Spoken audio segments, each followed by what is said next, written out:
Tinha uma goteira batendo no telhado de zinco quando minha Clarice bateu a porta na minha cara. O barulho ecoou pela casa toda, fazendo as paredes tremerem como meu coração. "A senhora é velha demais para entender minha vida, mãe", foram as últimas palavras dela antes da porta bater. Fiquei ali parada, com meu caderno velho de receitas aberto nas mãos, aquele mesmo que herdei de minha mãe antes dela partir. As lágrimas escorriam e pingavam nas páginas amareladas, onde eu já não anotava só receitas, mas os conselhos que nunca tive coragem de falar em voz alta. Naquele momento, eu soube que precisava fazer algo diferente. A chuva lá fora caía como se o céu de João Pessoa também chorasse comigo. Meu nome é Teresa Albuquerque. Tenho 62 anos, mas o espelho me mostra mais. Os cabelos grisalhos que insisto em pintar de castanho a cada mês. As mãos marcadas por calos de giz dos meus 35 anos como professora de português na rede estadual da Paraíba. Moro na mesma casa no bairro de Manaíra há quase 30 anos. Uma casa simples de 3 quartos que consegui comprar quando meu marido Arnaldo ainda estava vivo. A 2 quarteirões da praia, acordo todos os dias às 5 da manhã, mesmo depois de aposentada. O hábito ficou. Preparo meu café coado no pano, sento na varanda e vejo o sol nascer enquanto a brisa do mar traz aquele cheiro de maresia que sempre me acalmou. Desde pequena, aprendi a me virar sozinha. Meu pai, seu Joaquim, feirante do Mercado Central, me criou depois que mamãe foi embora com um caixeiro viajante quando eu tinha só 12 anos. "A vida é dura, minha filha, mas nós é mais", ele sempre dizia enquanto organizava as frutas na barraca às 4 da madrugada. Eu ajudava a limpar as mangas, separar os abacaxis e aprendia sem saber que estava aprendendo. Foi com ele que entendi o valor do trabalho, da persistência. Estudei sempre em escola pública, mas fui a primeira da família a entrar na universidade. Fiz letras na Federal da Paraíba, me formei com honras mesmo trabalhando o dia todo. Meu pai chorou na formatura, um homem que eu só vi chorar 2 vezes na vida, quando mamãe foi embora e naquele dia. Dei aula a vida toda. Ensinei gerações de jovens a amar a língua portuguesa, a entender Machado de Assis, Clarice Lispector, de quem herdou o nome minha filha. Arnaldo, que conheci dando aula no cursinho onde ele era professor de matemática, se foi há 15 anos, um infarto fulminante que não deu nem tempo de dizer adeus. Fiquei sozinha para criar nossa Clarice, que tinha apenas 17 anos. Trabalhei em 3 escolas, dava aula particular nos fins de semana, economizava cada centavo para que ela pudesse estudar em boas escolas, ter as oportunidades que eu não tive. E consegui. Minha filha se formou em administração, trabalha numa multinacional, tem sua vida própria. Mas parece que quanto mais ela cresce, mais distante fica de mim. Antes de continuar essa história, queria agradecer ao canal Emoção de Idade pela oportunidade de me deixar contar minha história. E peço a você que está assistindo, se inscreva no canal, deixe seu like, comente de onde você está assistindo e que horas são aí. Todos os dias tem uma história nova aqui. Naquela tarde de março de 2020, quando a pandemia começava a assustar todo mundo, Clarice tinha vindo me visitar. Ela estava nervosa, inquieta, mexendo no celular a todo momento. Tentei perguntar o que estava acontecendo, se era o trabalho, se era o namorado, aquele rapaz que eu mal conhecia, o Gabriel. Foi quando ela explodiu. Disse que eu não entendia nada do mundo moderno, que eu vivia no passado, que minhas ideias eram antiquadas, que eu queria controlar sua vida. "A senhora é velha demais para entender minha vida, mãe." E bateu a porta. Fiquei ali, no meio da sala, com meu caderno de receitas aberto. Um caderno que guardava muito mais que modos de preparar comidas. Guardava minha alma, meus pensamentos mais íntimos, as cartas que nunca mandei, os conselhos que nunca dei. E ali, naquele momento, senti que talvez tivesse uma forma de falar com minha filha sem palavras, um jeito de mostrar que, mesmo velha, eu entendia mais do que ela imaginava. Nasci em 1963, numa João Pessoa bem diferente da de hoje. Cresci no bairro do Roger, numa casa pequena de porta e janela, com quintal de terra batida onde as galinhas ciscavam, e minha mãe, Dona Josefa, plantava ervas para remédios e temperos para a comida. Meu pai, Joaquim, acordava às 3 da madrugada todo dia para pegar as melhores frutas na ceasa e garantir o sustento da nossa família. Éramos eu, meu irmão mais velho, Sebastião, e minha irmã mais nova, Luísa. Lembro como se fosse hoje o dia que mamãe foi embora. Era uma terça-feira.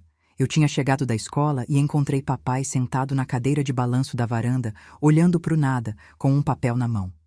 Sua mãe foi embora, Terezinha, ele disse com a voz embargada. Disse que não nasceu para essa vida. Na carta, que li anos depois, ela dizia que tinha encontrado um homem que prometeu mostrar o mundo a ela, que se sentia sufocada, que amava a gente, mas precisava viver. Nunca mais tivemos notícias. Anos depois, soubemos por uma prima distante que ela tinha morrido num acidente de carro no Mato Grosso. Aprendi a cozinhar, a cuidar da casa, dos meus irmãos. Papai nunca mais foi o mesmo, ficou mais calado, mais duro. Trabalhava ainda mais, chegava em casa exausto, às vezes nem jantava. Eu colocava o prato dele na geladeira, coberto com um guardanapo de pano que eu mesmo bordava nas aulas de trabalhos manuais da escola. Para quando o senhor sentir fome, pai, dizia eu.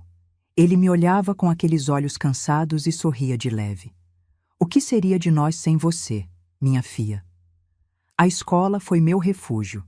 Estudava com afinco, me destacava nas aulas de português. Dona Eunice, minha professora da 7ª série, foi quem me mostrou que eu poderia ser mais do que a menina que a mãe abandonou. Você tem um dom com as palavras, Teresa. Use ele para construir seu caminho. E foi o que fiz. Estudei, passei no vestibular da Federal, fiz letras enquanto trabalhava como auxiliar numa escola particular.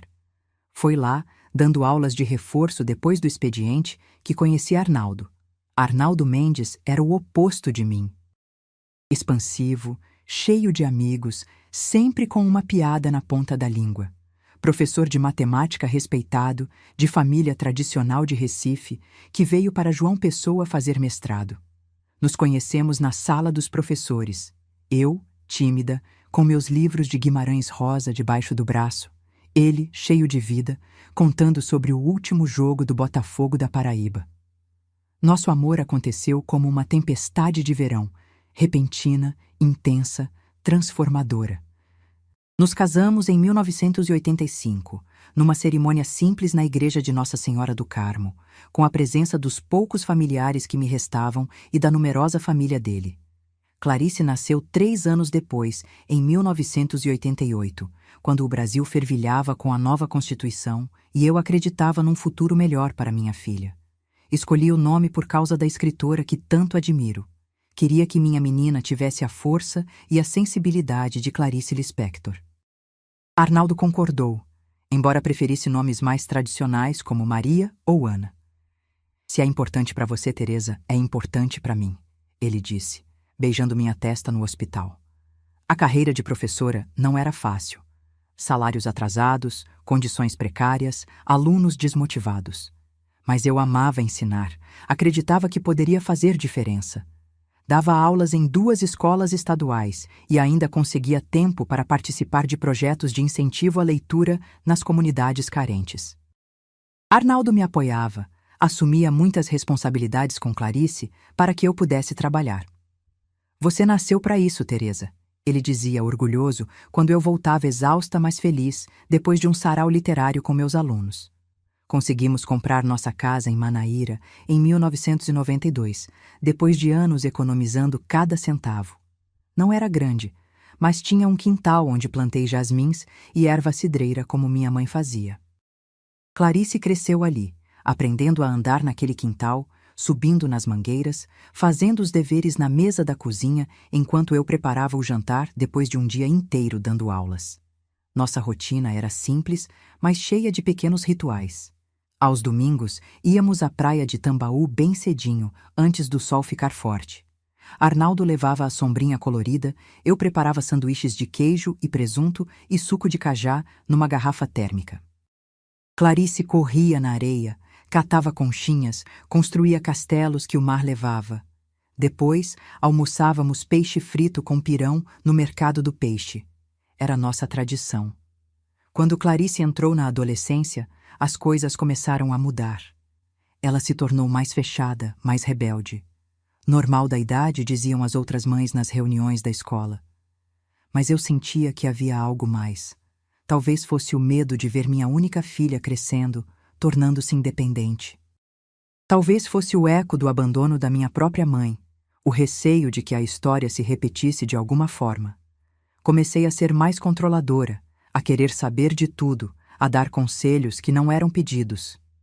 Mãe, por favor, eu sei o que estou fazendo, Clarice dizia com aquela impaciência típica dos 15 anos. E eu respondia, só quero o seu bem, minha filha. Mas no fundo, eu sabia que estava tentando protegê-la dos meus próprios medos. Foi nessa época que Arnaldo começou a se queixar de dores no peito. Homem teimoso, dizia que era só cansaço, estresse do trabalho. Na época, ele era coordenador do departamento de matemática do Liceu Paraibano. Trabalhava demais, não se cuidava direito. Vá ao médico, Arnaldo, eu insistia. Ele prometia, mas sempre adiava, até aquela manhã de abril de 2005. Estávamos tomando café, era um sábado. Clarice tinha dormido na casa de uma amiga. Arnaldo estava lendo o jornal, comentando sobre a política, quando de repente parou de falar. Viu o jornal cair, a xícara quebrar no chão, seus olhos se arregalaram, a mão foi ao peito. Teresa, foi a última palavra que disse. Chamei a ambulância, gritei por socorro, fiz tudo o que podia. Mas quando chegamos ao hospital, já era tarde demais. Infarto fulminante, disse o médico. Nada poderia ter sido feito. O mundo desabou. Como eu iria seguir sem Arnaldo? Como contaria para Clarice que seu pai tinha partido? Lembro do enterro como um borrão cinzento. Clarice, com seus 17 anos, parecia uma estátua, não chorou, não falou. Só segurou minha mão com tanta força que deixou marcas.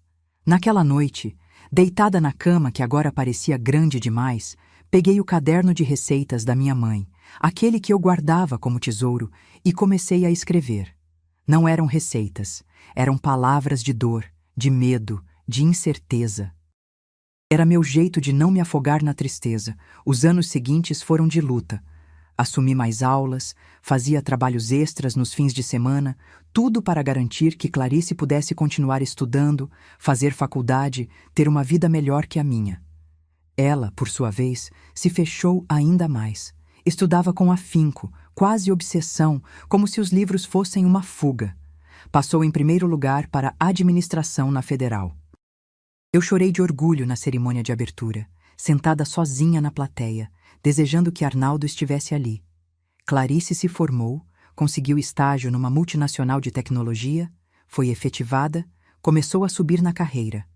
Nossos encontros foram ficando mais raros. Ela se mudou para um apartamento próprio, dizia que precisava de independência. Eu entendia, mas sentia o vazio da casa. Passei a me dedicar ainda mais ao trabalho. Assumi projetos de alfabetização de adultos, participava de feiras literárias, qualquer coisa para preencher o tempo. Me aposentei em 2015, após 35 anos de magistério. A despedida da escola foi emocionante. Centenas de ex-alunos apareceram, trazendo cartas, flores, lembranças. Clarice não pôde ir, estava numa viagem de trabalho em São Paulo. Mandou uma mensagem de texto. Parabéns, mãe. Você merece descansar. Aquilo doeu mais do que deveria. Não era descanso que eu queria, era propósito. Sem as aulas, os dias ficaram mais vazios, mais silenciosos. Comecei a fazer trabalho voluntário numa biblioteca comunitária no bairro do São José, ensinava idosos a ler e escrever, organizava a contação de histórias para crianças. E comecei a escrever mais no meu caderno de receitas, que já não tinha mais espaço para novas receitas, só para pensamentos, memórias, reflexões. Clarice aparecia para almoçar uma vez por mês, geralmente aos domingos. Nossas conversas eram superficiais. Trabalho dela, meu voluntariado, notícias da cidade. Evitávamos assuntos mais profundos, como se tivéssemos medo de tocar em feridas antigas. Até que ela começou a namorar Gabriel em 2019. Nunca entendi direito o que ela viu naquele rapaz. Bom moço, educado, mas com um ar arrogante que me incomodava. Trabalhava no mesmo ramo que ela, vivia falando de investimentos, de dinheiro, de sucesso. Nas poucas vezes que o vi, ele mal levantava os olhos do celular. Você merece alguém que te olhe nos olhos, filha, eu disse uma vez, depois que ele saiu. Clarice se irritou. Mãe, você não entende como o mundo funciona hoje. Gabriel é um homem focado, ambicioso. Estamos construindo um futuro juntos. Engoli minha opinião, mas anotei meus pensamentos no caderno naquela noite. E então veio março de 2020, com aquela palavra que mudaria tudo: coronavírus. As notícias falavam de uma doença que se espalhava pelo mundo, que tinha chegado ao Brasil. Todo mundo assustado, incerto. Clarice me ligou, preocupada. Mãe, a senhora é grupo de risco, tem que se cuidar. Eu, teimosa como sempre, disse que era exagero, que já tinha visto muita coisa na vida, que não ia me esconder por causa de uma gripezinha. Nos dias seguintes, com as notícias ficando cada vez piores, me arrependi da minha teimosia. Na sexta-feira, 20 de março, Clarice apareceu na minha porta sem avisar. Parecia agitada, nervosa. Entrou falando sobre isolamento social, sobre eu não poder sair de casa, sobre fazer compras online. Eu ouvia, tentando entender aquele mundo novo que se desenhava. Preparei um café, servimos na varanda. Foi quando notei que ela olhava o celular a todo momento, como se esperasse uma mensagem importante. Aconteceu alguma coisa, filha? Perguntei, servindo mais café. Ela negou, disse que era trabalho, que a empresa estava em crise por causa da pandemia, que todo mundo estava tenso. Mas eu conhecia minha filha. Havia algo mais. Insisti. É o Gabriel? Vocês brigaram? Foi a gota d'água. Clarice se levantou, derrubando a xícara. Por que a senhora tem que se meter em tudo? Por que não pode simplesmente respeitar meu espaço? O mundo não é mais como no seu tempo, mãe. A senhora é velha demais para entender minha vida. E saiu batendo a porta, deixando para trás apenas o som da chuva no telhado e o eco daquelas palavras cruéis. Fiquei ali, sentada, com o café derramado e o coração partido. Peguei meu velho caderno de receitas, aquele que começou com minha mãe e que se tornou o meu confidente ao longo dos anos. Folheei as páginas amareladas, manchadas de gordura e de lágrimas. Passei pelos bolos de fubá, pelas cocadas, pelos assados de domingo, até chegar às páginas onde não havia mais receitas, só pensamentos. E comecei a escrever, com mão trêmula, mas determinada. Escrevi tudo o que eu queria dizer à minha filha, tudo o que estava engasgado na minha garganta, tudo o que meu coração de mãe sabia, mas minha boca não conseguia expressar. Escrevi até altas horas da noite, com a chuva como trilha sonora. E quando terminei, arranquei cuidadosamente as páginas do caderno e as deixei sobre a mesa da cozinha, onde Clarice sempre sentava quando vinha me visitar. Não sabia se ela voltaria no dia seguinte, na semana seguinte ou nunca mais. Mas aquelas palavras precisavam existir no mundo, mesmo que só para mim. Acordei no dia seguinte com o barulho da chuva que ainda não tinha dado trégua. João Pessoa fica assim no inverno. Dias inteiros de garoa fina que não para, que deixa tudo úmido, que gruda nos ossos velhos da gente. Levantei com dificuldade, sentindo aquela dor nas juntas que é companheira de todo dia. Fui até a cozinha, vi as folhas do caderno ali na mesa, exatamente onde tinha deixado. Passei a mão por elas, relendo algumas partes do que tinha escrito na noite anterior. Minha filha, quando você nasceu, prometi a mim mesma que seria diferente da minha mãe, que nunca te abandonaria, que sempre estaria presente. Talvez tenha cumprido essa promessa até demais, ficando tão perto que acabei sufocando seus sonhos com meu medo. Era estranho ver meus sentimentos ali, expostos como roupa no varal. Sempre fui de guardar tudo dentro, de engolir as palavras. Arnaldo dizia que eu era um livro fechado, que nem ele conseguia ler todas as páginas. Um dia essas palavras todas guardadas vão transbordar, Teresa, ele falava. e ria daquele jeito dele que fazia qualquer preocupação parecer menor. Preparei meu café, sentei na varanda e observei a rua molhada, as poucas pessoas que passavam com guarda-chuvas, o mundo começando a ficar mais silencioso com aquela tal de quarentena que o rádio não parava de falar. O celular tocou. Era Dona Neuza, minha vizinha de 80 anos. Terezinha, você viu o jornal? Tão dizendo que os velhos não podem mais sair de casa de jeito nenhum. Como é que vou fazer para comprar meus remédios? Tentei acalmá-la. Expliquei que podíamos pedir por telefone na farmácia do bairro, que eles entregavam em casa. Que eu mesma podia ajudar se precisasse. Conversamos mais um pouco sobre o medo daquela doença nova, sobre a solidão que já era nossa companheira e agora parecia que ia aumentar. Quando desliguei, percebi que estava adiando o que realmente me preocupava. Clarice. Peguei o telefone e liguei para ela. Chamou e caiu na caixa postal. Tentei de novo. Nada. Mandei mensagem. Filha, tudo bem? Estou preocupada. Me liga quando puder. O dia foi passando e nada de resposta. Comecei a imaginar 1000 coisas. E se ela estivesse doente? E se tivesse acontecido algum acidente? Tentei me acalmar, dizendo a mim mesma que ela era adulta, que sabia se cuidar, que provavelmente só estava ocupada ou ainda chateada comigo. Mas quando a noite chegou e nenhuma notícia, o desespero começou a tomar conta. Peguei o celular para ligar para a polícia quando ele tocou na minha mão. Era ela. Mãe? A voz dela estava diferente, embargada. Clarice, graças a Deus, tá tudo bem? Fiquei tão preocupada. Desculpa não ter respondido antes. Eu precisava pensar. Houve um silêncio, daqueles pesados, cheios de coisas não ditas. Filha, sobre ontem... Podemos conversar, mãe? Pessoalmente? Sei que não deveria sair de casa agora, mas preciso te ver. Meu coração disparou. Algo tinha acontecido, eu podia sentir. Claro, minha filha. Venha. Estou te esperando. 1 hora depois, ouvi o carro dela estacionar. Da janela, vi Clarice sair debaixo da chuva, sem guarda-chuva, como se nem notasse a água escorrendo pelo rosto. Abri a porta antes mesmo que ela batesse. E ali, na soleira, estava minha filha. Olhos vermelhos, cabelo molhado grudado no rosto, parecendo de repente tão jovem e vulnerável quanto a menina que corria para meus braços depois de cair da bicicleta. Não dissemos nada. Simplesmente abri os braços e ela veio, como água buscando o mar. Senti seu corpo tremer com o choro, suas mãos agarrando minha blusa, como se temesse cair.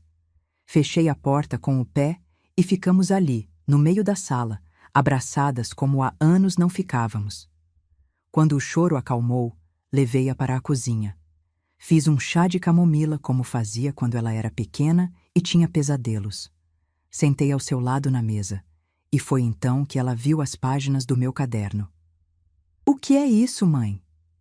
Algo que eu precisava dizer, mas não sabia como.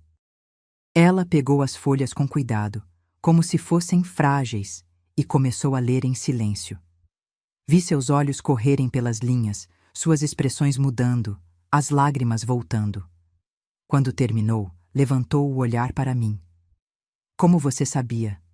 Sabia o quê, minha filha? Que era exatamente disso que eu precisava ouvir. Ler. Não entendi de imediato. Clarice respirou fundo, secou as lágrimas com as costas das mãos e começou a falar. Gabriel me pediu em casamento na semana passada. Meu coração deu um pulo. Casamento? Por que isso a deixaria tão abalada? Mas isso é uma boa notícia, não é? Ou não? Ela balançou a cabeça, um sorriso triste nos lábios. Todo mundo diria que sim.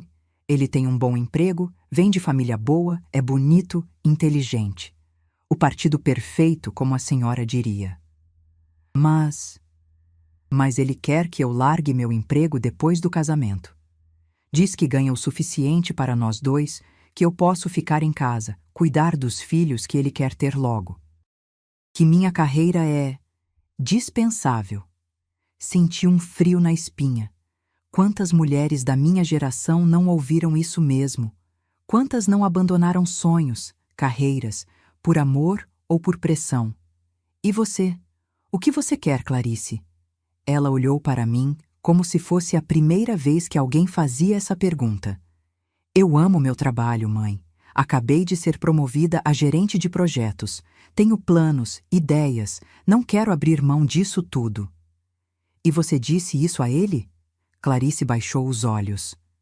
Tentei. Ele diz que estou sendo egoísta, que uma família exige sacrifícios, que se eu o amasse de verdade. E foi por isso que você veio aqui ontem, para me contar sobre o pedido de casamento? Ela assentiu. Queria seu conselho, mas aí começamos a discutir, e quando a senhora insistiu em saber o que estava acontecendo, eu explodi. Descontei em você toda a frustração que estava sentindo com ele. Toquei o rosto dela, enxugando uma lágrima teimosa. E agora? Terminei com ele. Ontem à noite, depois que saí daqui, disse que não podia me casar com alguém que não respeita minhas escolhas.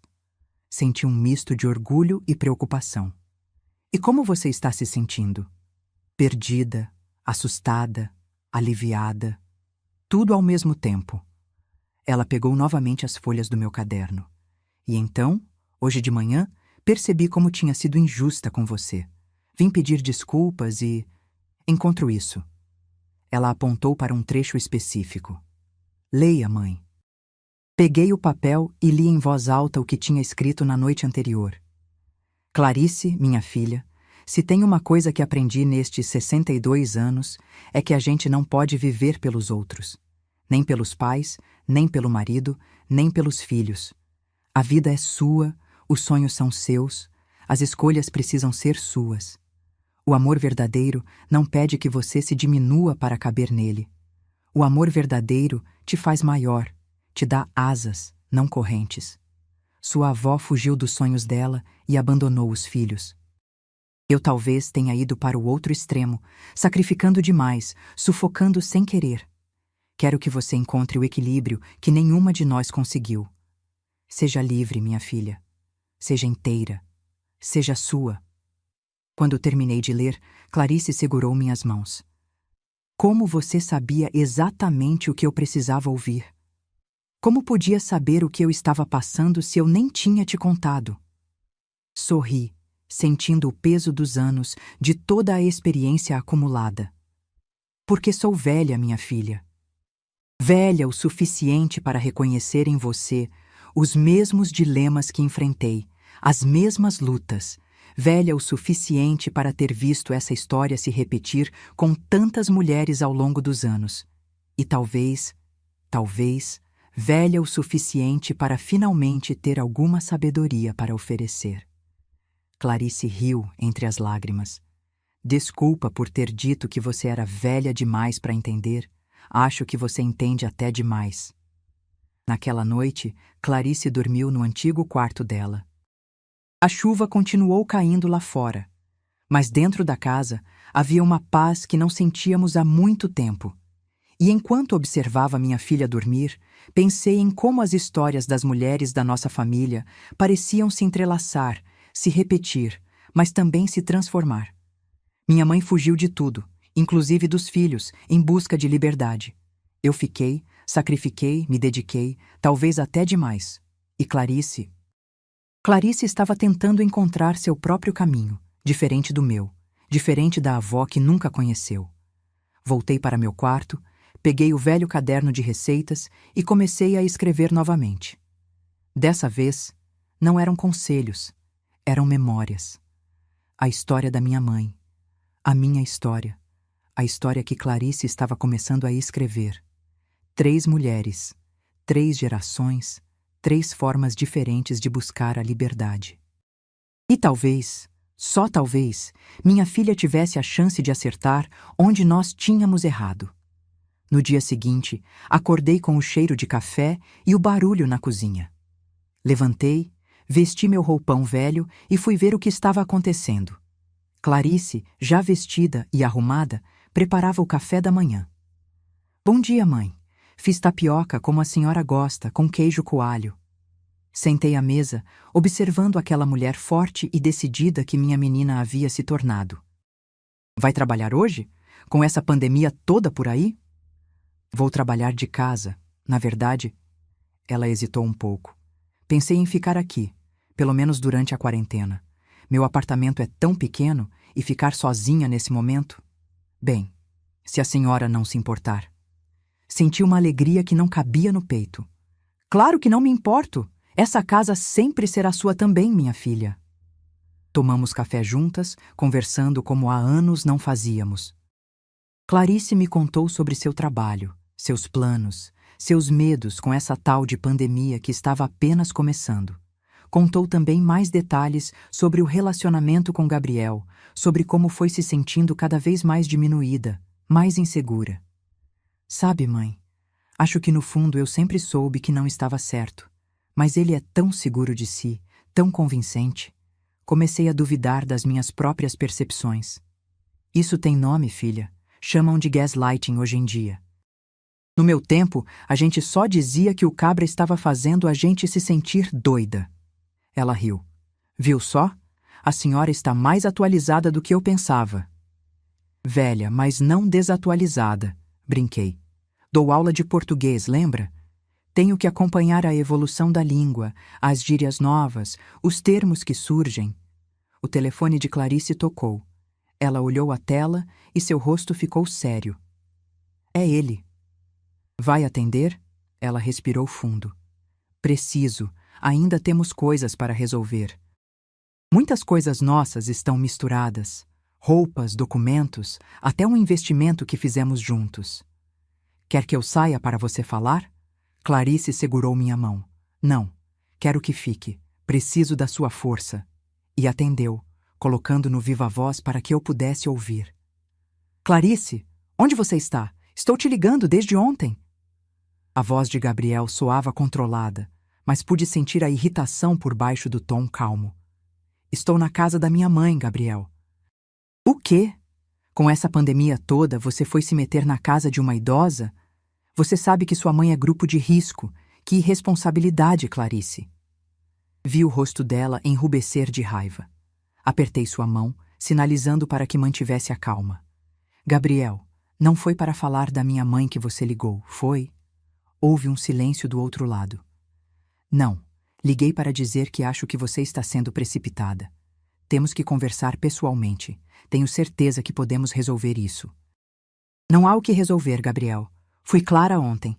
Não vou deixar meu emprego, não vou abrir mão dos meus sonhos, e se você não pode aceitar isso... É aquela sua mãe, não é? A voz dele subiu. Ela está te enchendo a cabeça contra mim. Sempre soube que ela não gostava de mim. Clarice olhou para mim, surpresa com a acusação. Balancei a cabeça, indicando que ela não deveria me defender. Isso não tem nada a ver com minha mãe. É sobre mim, sobre o que eu quero para a minha vida. É o estresse da pandemia, Clarice. Todo mundo está tomando decisões precipitadas. Vamos dar um tempo, pensar melhor quando tudo isso passar. Não, Gabriel, minha decisão está tomada. Vou passar aí mais tarde para pegar minhas coisas. Você pode deixar tudo separado na portaria, para evitarmos contato. Clarice, você não pode. Posso sim, e já fiz. Adeus, Gabriel. E desligou, as mãos tremendo. Olhou para mim, os olhos cheios de dúvida. Fiz a coisa certa? Só você pode responder isso, minha filha. Mas de onde eu vejo, parece que sim. Antes de continuar a minha história, gostaria de agradecer novamente ao canal Emoção de Idade por me permitir compartilhar esses momentos tão importantes da minha vida com vocês. Se você está gostando, não se esqueça de deixar seu like, se inscrever no canal e comentar de onde está assistindo. O seu apoio significa muito para que mais histórias como a minha possam ser contadas. As semanas seguintes foram surreais. A pandemia explodiu de verdade. As notícias ficavam cada vez mais assustadoras. O mundo parecia estar de cabeça para baixo. Mas dentro da nossa casa em Manaíra, Clarice e eu estávamos construindo uma nova relação. Pela primeira vez em muitos anos, estávamos verdadeiramente nos conhecendo como adultas, como mulheres. Organizamos uma rotina. Clarice trabalhava no antigo escritório de Arnaldo, que eu tinha mantido praticamente intocado desde sua morte. De manhã, eu fazia o café enquanto ela participava de reuniões online. No almoço, cozinhávamos juntas, algo que não fazíamos desde que ela era adolescente. À tarde, enquanto ela continuava trabalhando, eu lia, cuidava do jardim ou escrevia no meu caderno de receitas, que agora tinha mais páginas de memórias do que de comidas. À noite, assistíamos às notícias com apreensão, vendo os números de casos e mortes subirem, sentindo o medo que pairava sobre o mundo. Depois, para espantar a ansiedade, resgatamos um velho hábito: a leitura compartilhada. Eu lia em voz alta, como fazia quando ela era pequena, mas agora eram romances adultos, poesias, textos que nos tocavam de maneiras diferentes. Um dia, cerca de 2 semanas depois de ela ter vindo morar comigo, Clarice apareceu na sala com uma caixa empoeirada. "Olha o que encontrei no fundo do armário do meu quarto, mãe." Era uma caixa de fotografias antigas. Sentamos no tapete da sala e começamos a revirar aqueles pedaços congelados do passado. Fotos de Clarice bebê, de Arnaldo me abraçando na praia, da casa quando acabamos de nos mudar, de aniversários, formaturas, momentos cotidianos que pareciam tão ordinários na época e agora se revelavam preciosos. "Essa é sua mãe?" Clarice perguntou, apontando para uma foto amarelada onde uma mulher jovem e bonita segurava um bebê nos braços. "Sim, sou eu com ela, pouco antes de completar 1 ano." Clarice examinou a foto com atenção. "Você se parece com ela. Nunca ninguém havia me dito isso antes.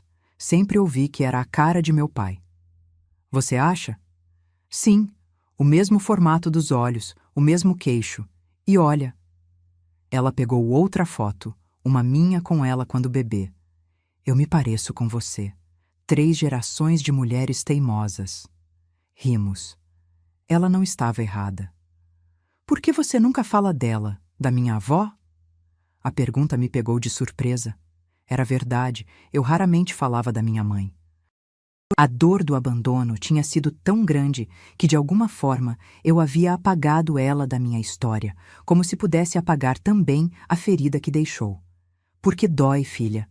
Dói lembrar que ela preferiu ir embora, que escolheu uma vida sem mim. Você nunca pensou em procurá-la, depois de adulta? Pensei. Muitas vezes. Cheguei a contratar um detetive quando comecei a dar aulas e tinha um dinheirinho extra. Ele descobriu que ela tinha ido para o Mato Grosso, que tinha se casado novamente, que tinha mais 2 filhos, e que tinha morrido num acidente de carro na BR-163, perto de Cuiabá. Sinto muito, mãe. O mais difícil não foi saber da morte. Foi saber que ela tinha reconstruído a vida, que tinha outros filhos que provavelmente conheceram um lado dela que eu nunca conheci. Um lado amoroso, presente. Você acha que ela se arrependeu de ter partido? Suspirei, sentindo o peso daquela pergunta que eu mesma já tinha feito tantas vezes. Não sei, filha. Espero que sim. Espero que ela tenha sentido minha falta tanto quanto eu sentia a dela. Mas também espero que tenha encontrado a felicidade que buscava, porque ninguém foge sem um motivo muito forte. Clarice ficou pensativa, mexendo nas fotos. Sabe o que mais me impressiona nessas fotos, mãe? É como a gente acha que se conhece, que conhece nossa história, mas sempre tem coisas que não sabemos, pedaços que faltam. Ela tinha razão. Quantas coisas eu não sabia sobre minha própria mãe? Sobre seus sonhos, seus medos, o que a levou a tomar aquela decisão drástica. E quanto Clarice não sabia sobre mim.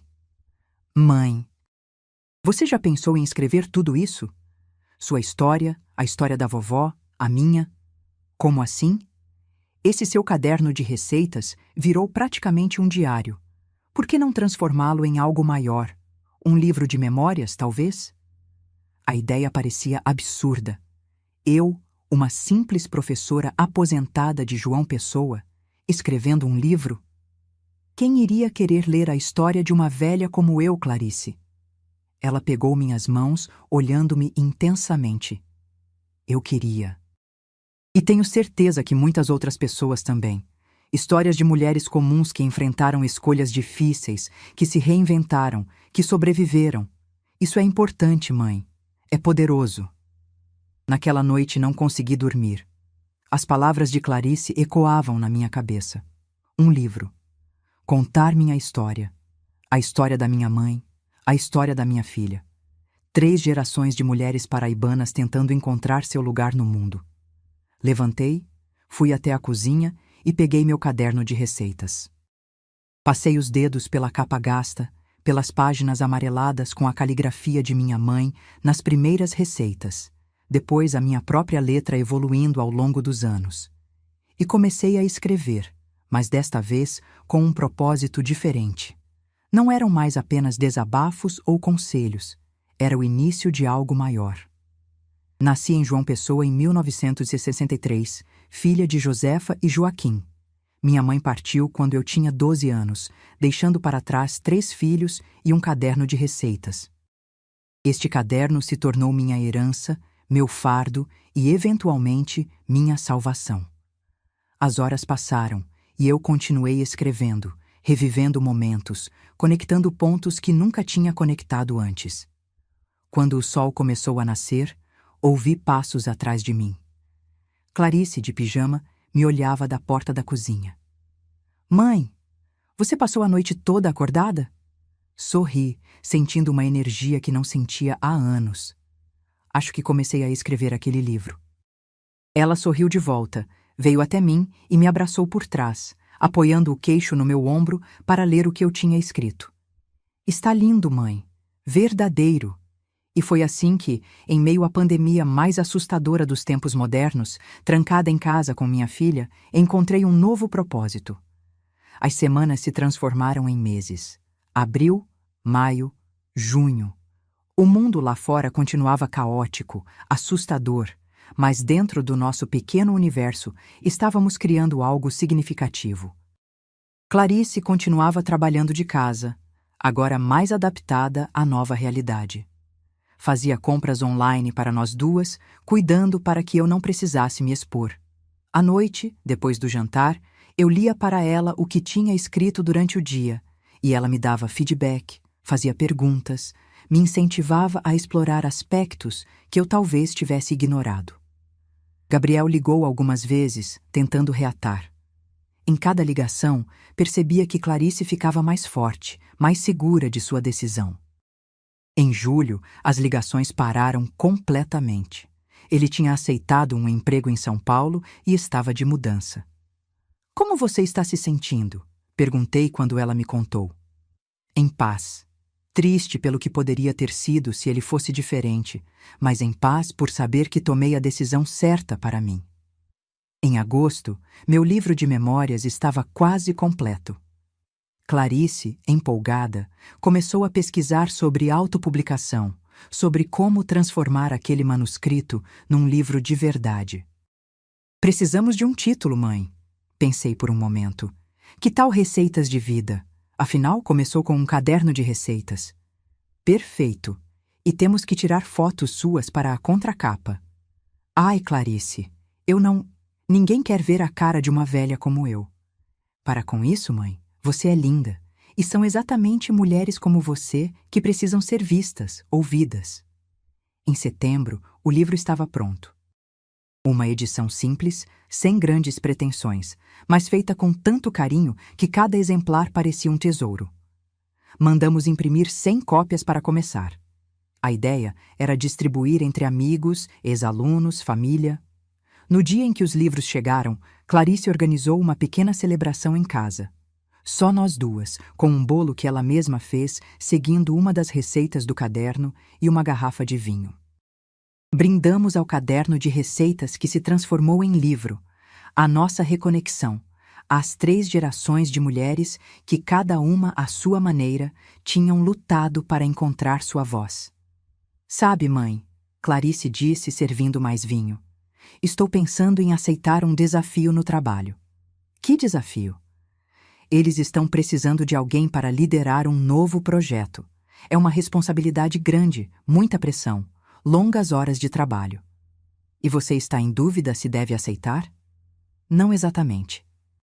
Quero aceitar. Sei que posso fazer um bom trabalho, mas...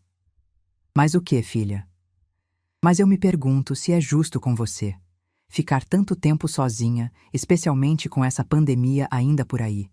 Sei como o isolamento tem sido difícil para as pessoas da sua idade. Sorri, comovida com sua preocupação, mas também determinada a não ser um obstáculo para seus sonhos. Clarice, o que foi que eu te disse naquelas páginas do caderno? O amor verdadeiro te dá asas, não correntes.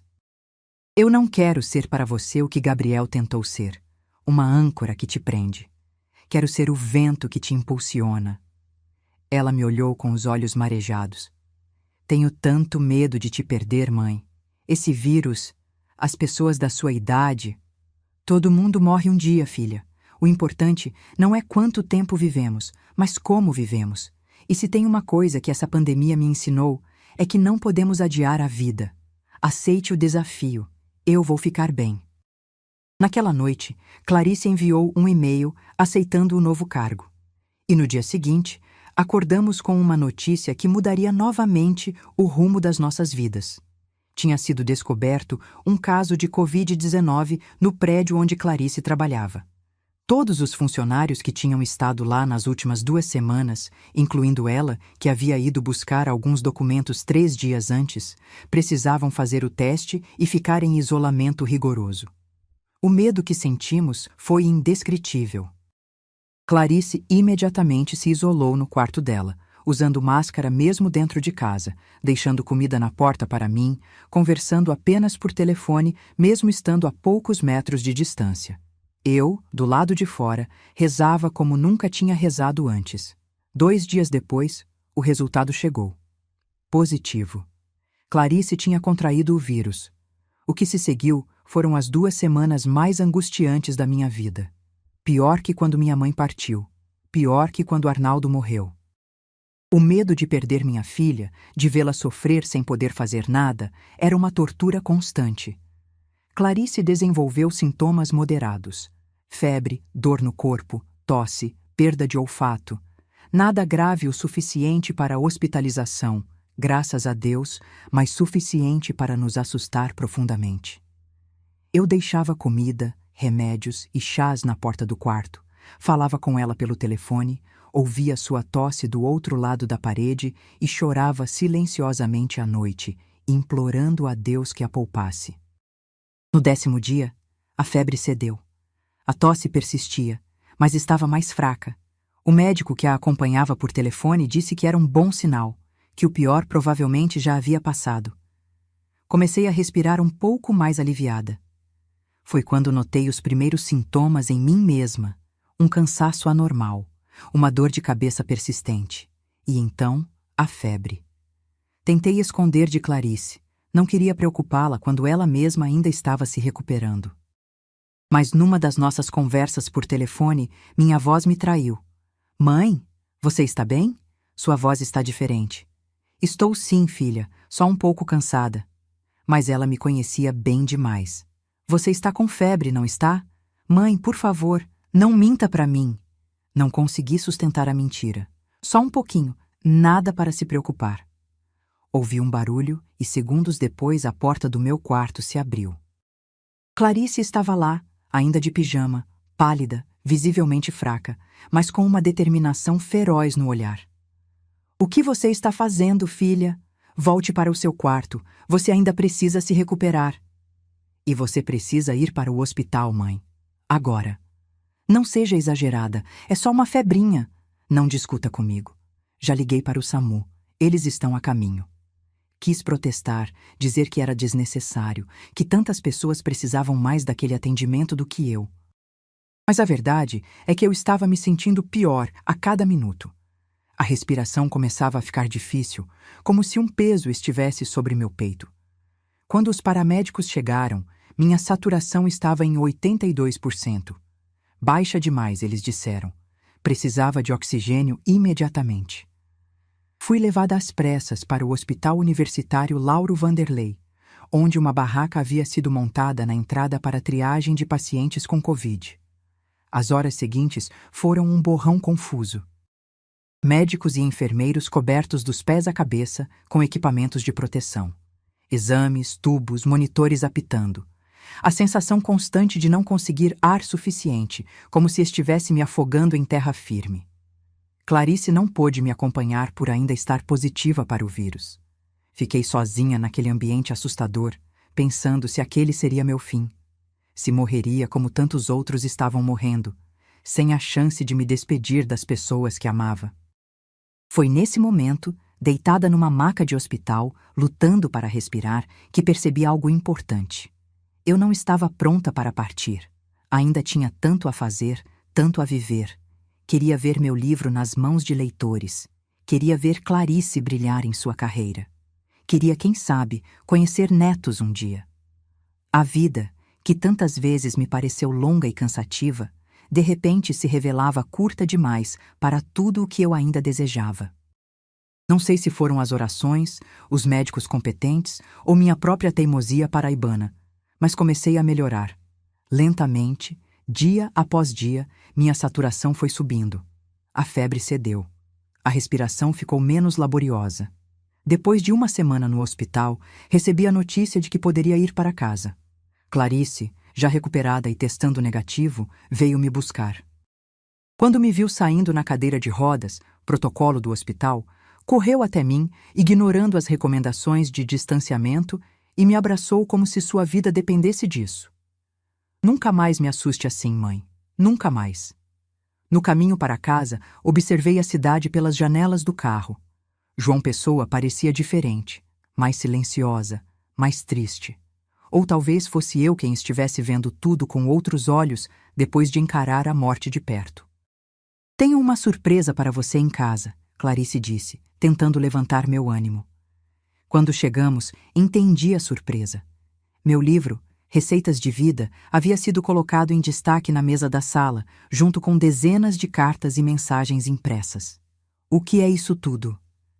Enquanto você estava no hospital, comecei a divulgar seu livro nas redes sociais. Contei sua história, como você estava lutando contra a Covid. As pessoas começaram a encomendar cópias, a compartilhar. E essas são mensagens de leitores que já receberam o livro. Peguei uma das cartas, com mãos ainda trêmulas pela fraqueza. Querida Teresa, seu livro chegou até mim num momento em que eu também enfrentava uma decisão difícil sobre meu casamento. Suas palavras, sobre encontrar força em meio à dor, me deram coragem para fazer o que era certo para mim. Outra carta. Dona Teresa, sou professor como a senhora. Seu relato sobre os anos de magistério me emocionou profundamente. Você colocou em palavras o que tantos de nós sentimos. E mais uma. Tenho 25 anos e perdi minha mãe recentemente. Ler sobre sua relação com sua filha me fez sentir como se tivesse minha mãe de volta por algumas horas. Obrigada por compartilhar sua sabedoria. As lágrimas escorriam pelo meu rosto. Nunca imaginei que minhas palavras, nascidas da dor e da reflexão, pudessem tocar outras pessoas dessa forma. Quantos livros você vendeu, Clarice? Todos os 100 que imprimimos. E tem uma lista de espera para mais 350. Mal podia acreditar. Mas tem mais, ela continuou, os olhos brilhando de excitação. Uma editora pequena, independente, entrou em contato. Eles querem publicar o livro oficialmente, com distribuição nacional. Sentei-me, sentindo as pernas fracas, mas desta vez não era pela doença. Isso é um sonho, Clarice, um sonho que eu nem sabia que tinha. E ainda tem mais uma coisa, ela disse, sentando-se ao meu lado. Lembra do projeto que eu ia liderar no trabalho? Claro, você aceitou logo antes de ficarmos doentes. O projeto envolve a criação de uma plataforma digital para a preservação de memórias de idosos, histórias de vida, sabedoria, conhecimentos que estão se perdendo. E adivinha quem me inspirou? Sorri, entendendo a dimensão do que ela estava dizendo. Nossa história acabou nos levando a lugares que nunca imaginamos, não é? Sim, e está apenas começando. Naquela noite, já em casa, recuperando-me lentamente, peguei meu velho caderno de receitas. Passei os dedos pelas páginas gastas, pelos respingos de gordura nas receitas antigas, pelas marcas de lágrimas nas páginas de reflexões. E escrevi uma nova entrada. A vida é como uma receita que vamos ajustando com o tempo. Às vezes falta um ingrediente, às vezes colocamos demais de outro. Às vezes o fogo está muito forte e tudo queima. Outras vezes está fraco e nada cozinha direito. Mas com paciência, com erros e acertos, vamos aprendendo. E um dia, quando menos esperamos, percebemos que criamos algo único, algo que só poderia ter sido feito por nós, com nossas imperfeições e nossas teimosias. Algo que vale a pena compartilhar. Outubro de 2025. Exatamente 5 anos se passaram desde aqueles dias que mudaram nossas vidas para sempre. Sentada aqui na varanda da mesma casa em Manaíra, vejo o sol da tarde tingir o céu de João Pessoa com aquelas cores que só o Nordeste conhece. Um laranja intenso que parece incendiar as nuvens. O mar, ao longe, reflete esse fogo, como se céu e terra se fundissem num abraço. Meu nome ainda é Teresa Albuquerque, mas aos 62 anos, sinto que sou uma pessoa bem diferente daquela que vivia aqui 5 anos atrás. A pandemia passou, deixando suas cicatrizes no mundo e em nós. Tantas vidas perdidas, tantos sonhos interrompidos. Ainda me emociono quando lembro dos hospitais lotados, do medo constante, da solidão que tantos sentiram. Mas como meu pai dizia, a vida é dura, minha filha, mas nós é mais. Depois da minha recuperação da Covid, a vida tomou rumos que eu jamais poderia ter imaginado. Meu livro, Receitas de Vida, foi publicado oficialmente em fevereiro de 2021, por uma editora independente de Recife. A primeira tiragem de 5.000 exemplares esgotou em 3 meses. Veio a segunda, a terceira, traduções para espanhol e inglês. Fui convidada para feiras literárias virtuais, depois presenciais quando a pandemia amainou. Eu, uma professora aposentada de João Pessoa, falando para plateias em São Paulo, Rio de Janeiro, até mesmo em Portugal. O mais surpreendente foi como as pessoas se identificaram com minha história. Mulheres de todas as idades me escreviam contando como se reconheciam nas minhas palavras, como viam suas mães, suas avós, suas filhas nas páginas que escrevi. Homens também, o que me surpreendeu inicialmente, compartilhavam como o livro os ajudou a entender melhor as mulheres em suas vidas.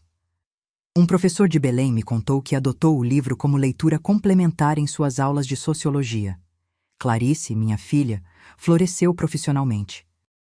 O projeto da plataforma digital de memórias, que ela batizou de Guardiãs da Memória, tornou-se um sucesso. Começou pequeno, apenas em João Pessoa, com entrevistas a idosos registrando suas histórias, conhecimentos, tradições.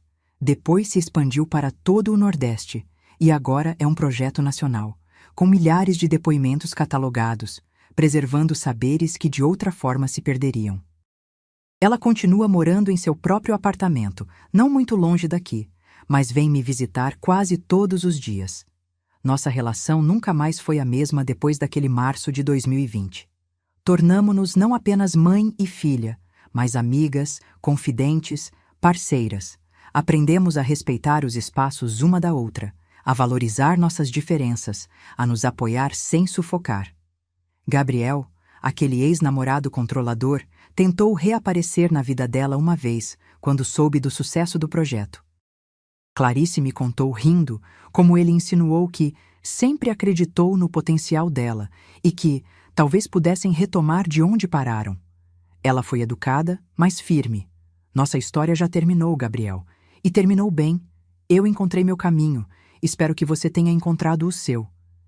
Quanto ao meu velho caderno de receitas, aquele que começou com minha mãe e que se transformou em tantas coisas ao longo dos anos, diário, confessionário, semente de um livro, ele agora tem um lugar de honra na minha estante. Ainda o pego de vez em quando, para acrescentar alguma reflexão, alguma memória nova. Mas a verdade é que ele cumpriu seu propósito. Foi a ponte que eu precisava para encontrar minha voz, para reconectar com minha filha, para fazer as pazes com meu passado. A casa continua a mesma, com algumas pequenas mudanças.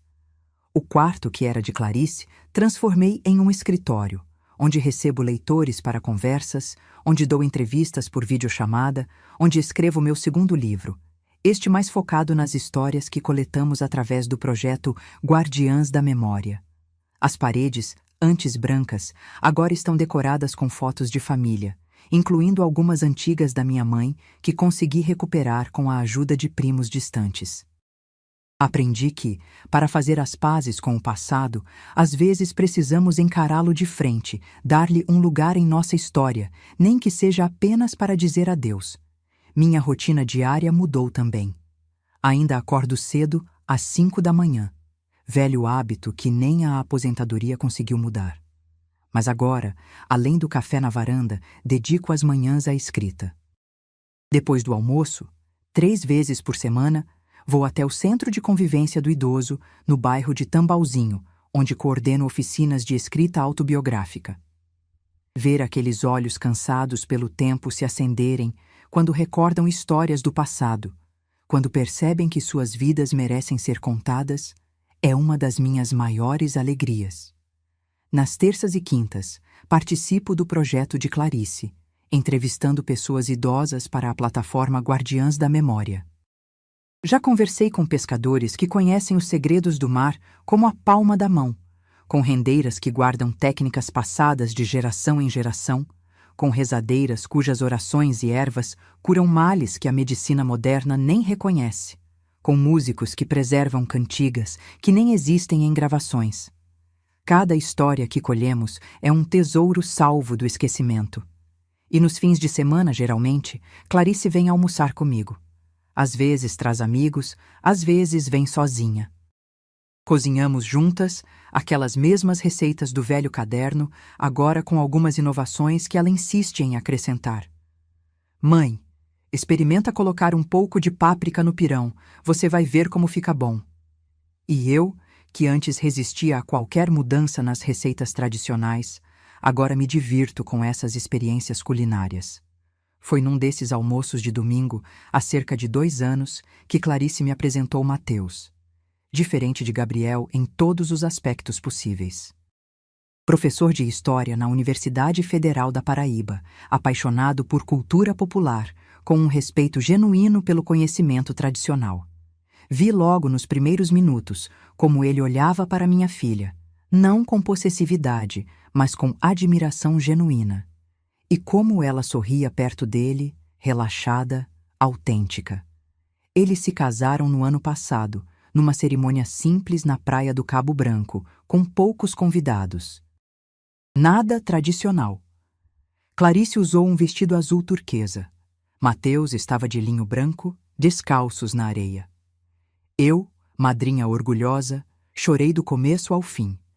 Não foram lágrimas de perda, como temi que seriam, mas de pura felicidade por ver minha filha construindo seu caminho com alguém que caminha ao lado, não à frente ou atrás.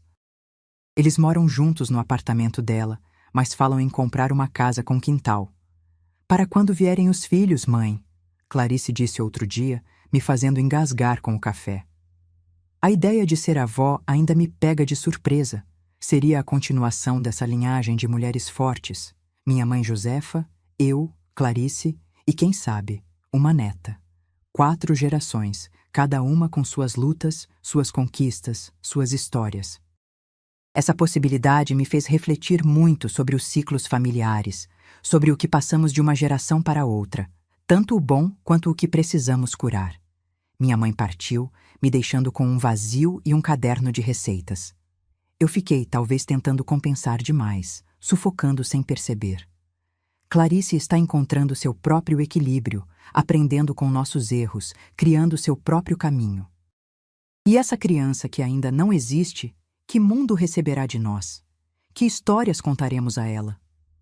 Outro dia, remexendo em caixas antigas no sótão, encontrei algo que tinha esquecido completamente. Uma carta da minha mãe. Não a carta de despedida que deixou ao partir, mas outra, que chegou quase 10 anos depois, pouco antes dela falecer. Meu pai a havia guardado sem me mostrar, talvez para me proteger, talvez porque ele mesmo não soubesse como lidar com aquelas palavras. A carta estava amarelada, a caligrafia fraca, como se escrita por alguém doente ou muito cansado. Sentei-me ali mesmo, no chão empoeirado do sótão, e li, com o coração batendo forte. Minha filha Teresa, se esta carta chegar às suas mãos, é porque finalmente encontrei coragem para fazer o que deveria ter feito há anos. Não sei se você poderá perdoar o que fiz, e não tenho o direito de pedir isso. Mas sinto que preciso explicar, não para justificar, mas para que você talvez entenda. Quando deixei você, seu irmão e sua irmã, não foi por falta de amor. Foi por excesso de desespero. Eu me afogava naquela vida, Teresa. Me afogava no silêncio, na invisibilidade, na sensação de que eu não era ninguém além de esposa e mãe. Seu pai era um bom homem, mas éramos de mundos diferentes. Ele nunca entendeu aquela inquietação dentro de mim, aquela fome de algo mais que eu mesma não sabia nomear. Partir foi o maior erro e a coisa mais corajosa que já fiz. Erro porque abandonei o que havia de mais precioso. Vocês, meus filhos. Corajosa porque enfrentei o julgamento de todos, o estigma de ser uma mãe desnaturada, para buscar uma versão de mim que eu pudesse suportar. Os anos que se seguiram não foram fáceis nem gloriosos. Conheci a liberdade, sim, mas também a solidão, o arrependimento, a culpa que nunca me abandonou. Tive outros filhos, é verdade. Tentei ser para eles a mãe que não consegui ser para vocês. Mas sempre houve um vazio, uma dor permanente pelo que deixei para trás. Soube que você se formou professora, que se casou, que teve uma filha. Acompanhei sua vida de longe, através de notícias que chegavam por conhecidos. Tenho tanto orgulho da mulher que você se tornou, Teresa, e tanta tristeza por não ter feito parte dessa jornada. Estou doente agora. O médico diz que não tenho muito tempo. Antes de partir, queria que você soubesse que nunca deixei de te amar, que carrego seu rosto de menina na memória todos os dias, que o caderno de receitas que deixei para trás foi minha forma silenciosa de permanecer de alguma forma, através dos sabores, dos aromas que talvez pudessem te lembrar de mim sem a dor da ausência. Não peço que me perdoe. Peço apenas que entenda que às vezes pessoas quebradas fazem escolhas quebradas. E que, se puder, conte à sua filha sobre mim, não como um exemplo a seguir, mas como uma lição sobre o preço que se paga quando não conseguimos conciliar quem somos com quem deveríamos ser. Com amor eterno, sua mãe, Josefa. Li aquela carta 1, 2, 10 vezes. Chorei como não chorava há anos. Não sei se foi pela dor renovada do abandono, pela raiva de ter sido privada dessa explicação por tanto tempo, ou pela compaixão tardia por uma mulher que eu nunca realmente conheci. Minha própria mãe. Mostrei a carta para Clarice no dia seguinte. Ela leu em silêncio, os olhos marejados, e depois me abraçou por um longo tempo. É estranho, mãe, como a gente repete padrões sem perceber, não é? Vovó se sentiu sufocada e partiu. Você teve medo de sufocar e talvez tenha sufocado um pouco. Eu tive medo de ser sufocada e quase aceitei um relacionamento que me diminuiria. 3 gerações de mulheres lutando com as mesmas questões, apenas de formas diferentes. Ela estava certa, como tantas vezes. Parecia que estávamos presas numa dança intergeracional, cada uma reagindo à música da geração anterior, sem perceber que poderíamos simplesmente mudar a melodia. Foi essa reflexão que me levou a iniciar um novo projeto, além do 2º livro. Um grupo de apoio para mulheres de diferentes gerações, avós, mães, filhas, para discutir esses padrões, essas heranças emocionais e como podemos quebrá-los conscientemente. Nos reunimos mensalmente na biblioteca comunitária do bairro São José. Começamos com apenas 5 mulheres, além de mim e Clarice. Agora somos mais de 30, de todas as idades, classes sociais, histórias de vida. Uma dessas mulheres é Dona Jurema, 78 anos, que cria sozinha a neta adolescente após a filha morrer de complicações no parto. Outra é Marina, 42 anos, executiva que luta para equilibrar carreira e maternidade, sentindo-se constantemente inadequada em ambas. Há também Jéssica, 17 anos, grávida, determinada a não repetir os erros de sua mãe ausente e de sua avó rígida demais. Cada história é única, mas os temas se repetem: culpa, medo, sacrifício, busca por identidade própria além dos papéis familiares. O que mais me impressiona nesses encontros é a honestidade crua com que essas mulheres falam. Sem julgamentos, sem respostas prontas, apenas o reconhecimento de que todas estamos tentando, falhando às vezes, acertando outras, na difícil arte de ser mulher, de ser mãe, de ser filha, de ser simplesmente humana com todas as complexidades que isso implica.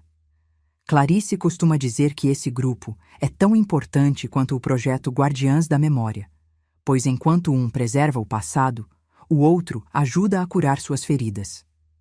São duas faces da mesma moeda, mãe, ela diz. Não podemos realmente seguir adiante sem fazer as pazes com o que ficou para trás. E fazendo as pazes com o passado, tenho estado ultimamente. Com minha mãe, através daquela carta reveladora. Com meu pai, reconhecendo tanto sua força quanto suas limitações. Com Arnaldo, guardando o amor sem me agarrar à dor da perda. Comigo mesma, aceitando que fiz o melhor que pude como mãe, mesmo quando esse melhor não foi o ideal. Há 3 meses, Clarice me deu a notícia que secretamente eu esperava. Estão esperando um bebê. Será uma menina, descobriram na última ultrassonografia. Vão chamá-la Josefa, em homenagem à minha mãe. Uma forma de reescrever essa história, de dar a esse nome uma nova chance, um novo significado. Quero que ela conheça todas as histórias, mãe, Clarice me disse, acariciando a barriga ainda pouco visível. As boas e as difíceis. Quero que ela entenda de onde veio, a força das mulheres que a precederam. Quero que ela saiba que pode escolher seu próprio caminho, sem carregar o peso dos nossos medos. Tenho pensado muito sobre o que quero passar para essa neta. Não receitas de bolo, embora certamente vá ensiná-la a fazer a minha cocada especial. Não conselhos sobre como deve viver, embora vá estar sempre disponível quando precisar de uma palavra de sabedoria. O que quero realmente passar para Josefa é a compreensão de que cada geração tem a chance de fazer melhor, de curar o que ficou ferido, de construir sobre as fundações que recebeu sem ficar presa a elas. Na semana passada, comecei um novo caderno. Não de receitas, mas de cartas. Cartas para minha neta ainda não nascida. Conto a ela sobre minha infância em João Pessoa nos anos 1960 e 70, sobre as brincadeiras na rua que hoje não existem mais, sobre os medos e esperanças de crescer durante a ditadura militar. Conto sobre seu avô Arnaldo, que ela nunca conhecerá pessoalmente, mas cujo sangue corre em suas veias. Sobre sua bisavó Josefa, mulher complexa cuja história não é de vilã nem de heroína, mas de alguém profundamente humana em suas contradições. Conto sobre sua mãe, Clarice, e a mulher extraordinária que ela se tornou. Escrevo essas cartas sem saber se minha neta as lerá quando criança, adolescente ou já adulta. Não sei se terão importância para ela ou se serão apenas páginas amareladas guardadas numa gaveta. Mas sinto que preciso deixar esse legado, esse fio que conecta o passado ao futuro. Ontem, sentada na varanda, observando o pôr do sol, lembrei daquele dia de março de 2020, quando Clarice bateu a porta na minha cara, quando me senti velha, inútil, descartável, como aquele momento doloroso acabou sendo o catalisador para tanta transformação. Como daquele caderno de receitas, daquelas palavras escritas em desespero, nasceu uma nova vida para nós duas. A sabedoria, percebi, não vem automaticamente com a idade. Vem com a disposição de aprender, de questionar, de se reinventar. Aos 62 anos, continuo aprendendo todos os dias, com os jovens que encontro nas oficinas de escrita, com os idosos que entrevisto para o projeto, com as mulheres do grupo de apoio, com minha filha, que tantas vezes se mostra mais sábia do que eu. E aprendi, sobretudo, que envelhecer não significa tornar-se obsoleta. Significa ter o privilégio de acumular experiências, de testemunhar ciclos completos, de ver padrões que os mais jovens ainda não conseguem distinguir. Significa ter histórias para contar, lições para compartilhar e ainda, sempre, novos sonhos para perseguir. Antes de encerrar minha história, queria agradecer do fundo do coração ao canal Emoção de Idade pela oportunidade de compartilhar esses momentos tão importantes da minha vida com vocês. Se você chegou até aqui, eu te agradeço imensamente. Se inscreva no canal e deixe seu like. E se você realmente me acompanhou até o fim dessa jornada, comenta aí embaixo a palavra receitas. Só quem assistiu vai entender o significado. Agradeço ao canal Emoção de Idade por essa oportunidade de compartilhar minha história. Quem sabe a próxima não seja ainda mais parecida com a sua. Um abraço apertado dessa velha aqui. Agora, enquanto o sol termina de se pôr no horizonte de João Pessoa, vou voltar para dentro. Clarice e Mateus estão vindo jantar. Vamos comer uma galinha ao molho pardo que preparei seguindo a receita do velho caderno, aquele mesmo que minha mãe deixou, que se transformou no meu confidente, depois em livro, e agora voltou à sua função original: transmitir sabores, saberes e amor através das gerações. A mesa está posta. O cheiro do cominho e do coentro enche a casa. A vida, com todos os seus ciclos, suas dores e alegrias, continua. E eu, Teresa Albuquerque, aos 62 anos, estou exatamente onde deveria estar. Não velha demais para nada, mas exatamente na idade certa para ser quem sou.